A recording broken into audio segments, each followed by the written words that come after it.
Hi అండి, నేను మీ అరుణ. ఈరోజు సిలోన్ బచ్చల కూర పప్పు చేసుకుందాము.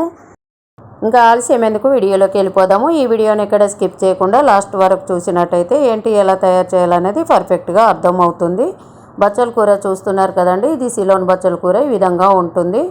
నేనైతే ఒక గ్లాస్ పప్పు తీసుకొని 2 సార్లు కడిగి గ్లాసున్నర వాటర్ పోసి హాఫ్ అన్ అవర్ ముందే నానబెట్టుకున్నాను. బచ్చల కూర కూడా శుభ్రంగా కడిగి పెట్టుకున్నానండి. ఈ విధంగా ఈ సిలోన్ బచ్చల కూర సన్నగా పొడవుగా ఉంటుంది. దీనికి కావాల్సిన పదార్థాలు: సిలోన్ బచ్చల కూర, కందిపప్పు, నిమ్మకాయ సైజ్ చింతపండు, ఎండుమిర్చి, ఎల్లిపాయలు, ఆవాలు, జీలకర్ర, సాల్ట్, పసుపు, కారము, 100 గ్రామ్ పచ్చిమిర్చి, కరివేపాకు. ఇప్పుడు ఈ కడిగి పెట్టిన సిలోన్ బచ్చల కూరను కందిపప్పులో వేసుకోవాలండి. ఆల్రెడీ మనం కందిపప్పులో గ్లాసున్నర వాటర్ వేసుకున్నాము.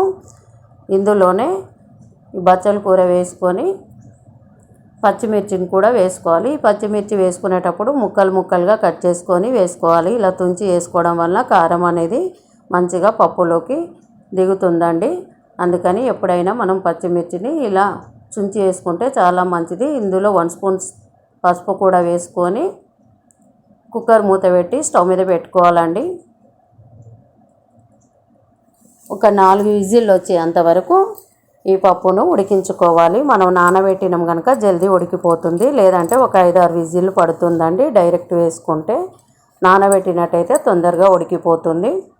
ఇప్పుడు విజిల్ ఎయిర్ను తీసేద్దామండి. డైరెక్ట్ తీయకూడదు. తీసినట్లయితే మూత అనేది ఎగిరి వచ్చి మన ముఖం మీద పడుతుంది. అందుకని ఎయిర్ మొత్తం తీసినాకనే మూత ఓపెన్ చేయాలి. ఈ విధంగా పప్పు అనేది చాలా సాఫ్ట్గా ఉడికిపోయింది. చూస్తున్నారు కదా, పచ్చిమిర్చి, పప్పు, ఆకుకూర మొత్తం ఉడికిపోయిందండి. ఇప్పుడు దీన్ని మనము ఒకసారి మొత్తం కలుపుకొని పప్పు దువ్వతో రుబ్బుకోవాలండి. పప్పు దువ్వతో రుబ్బినట్టయితే కొంచెము సాఫ్ట్గా దంగిపోతుంది పప్పు అనేది. ఆకుకూర కూడా ఆకులు లేకుండా మొత్తము సాఫ్ట్గా అవుతుందండి. ఈ విధంగా మొత్తము రుబ్బుకోవాలి. ఇలా రుబ్బుకున్న తర్వాత మనము ఇందులోనే సాల్ట్ వేసుకోవాలి. 1.5 స్పూన్ సాల్ట్ వేసుకున్నాను. ఈ సాల్ట్ కూడా మిక్స్ అయ్యేంత వరకు కలుపుకొని మనము పచ్చిమిర్చి వేసుకున్నాం కదా, కొంచెం కారం కూడా వేసుకోవాలి. నేను పచ్చిమిర్చి వేసుకున్నాక 1 స్పూన్ కారం కూడా వేసుకున్నాను. ఇందులో చింతపండు రసాన్ని పిండి పోసుకోవాలండి. ఈ విధంగా మొత్తము రసం తీసుకొని చింతపండును రసం అంతా ఇందులో వేసుకోవాలి. ఇప్పుడు మొత్తం మిక్స్ అయ్యేలాగా కలుపుకొని ఇందులోనే కొంచెం కరివేపాకు కూడా వేసుకోవాలి. వేసుకొని మళ్ళీ స్టవ్ ఆన్ చేసి పెట్టుకోవాలండి. మూత పెట్టి మనము కొద్దిసేపు పప్పును మసలనివ్వాలి. ఈ పప్పు మసిలేంత వరకు విజిల్ మాత్రం పెట్టకూడదు. ఇలా పైనుంచి ఒట్టిగానే పెట్టుకోవాలి. పప్పు అనేది మసులుతుందండి, పొర్లుతుంది కదా, చూస్తున్నారు కదా. ఈ విధంగా పొర్లాలి పప్పు అనేది.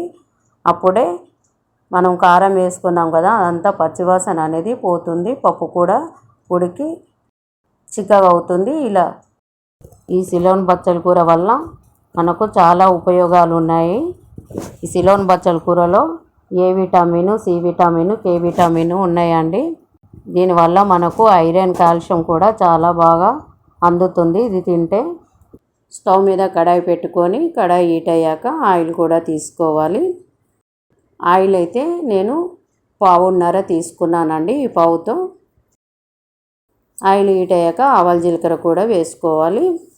ఈ ఆవాలు, జీలకర్ర వేసుకున్నప్పుడు చిటపటలాడుతుంది. 1/2 స్పూన్ ఆవాలు, జీలకర్ర వేసుకున్నాను. ఇందులోనే మనము కచ్చాపక్క దంచిన కరివేపాకు, ఎల్లిపాయలను కూడా ఈ విధంగా కచ్చాపక్క దంచి వేసుకుంటే స్మెల్ అనేది బాగుంటుంది. డైరెక్ట్ వేసుకుంటే అంత స్మెల్ ఉండదు. ఇందులోనే 2-3 ఎండుమిర్చి ముక్కలను కూడా వేసుకోవాలి. ఇప్పుడు ఒకసారి కలుపుకొని ఒక 1 మినిట్ దాకా సిమ్ములోనే దీన్ని ఫ్రై చేసుకోవాలండి. పోపు అనేది ఈ పోపు అనేది మొత్తము రెడీ అయ్యాక ఇప్పుడు దీన్ని మనం స్టవ్ ఆఫ్ చేసుకొని ఈ పోపును పప్పులో వేసుకోవాలండి. అంతేనండి, సిలోన్ బచ్చల కూర కందిపప్పు రెడీ అయిపోయింది. ఈ సిలోన్ బచ్చల కర్రీ పప్పు మీకు కూడా నచ్చినట్టయితే మీరు కూడా ఒకసారి ట్రై చేసి ఎలా ఉందో కామెంట్ రూపంలో తెలియజేయండి. చూసారు కదా ఫ్రెండ్స్, మా అమ్మ చేసిన సిల్వన్ బచ్చల కూర పప్పు. మీరు కూడా ట్రై చేసి ఎలా ఉందో చెప్పండి. Please like, share, comment and subscribe. Thank you for watching.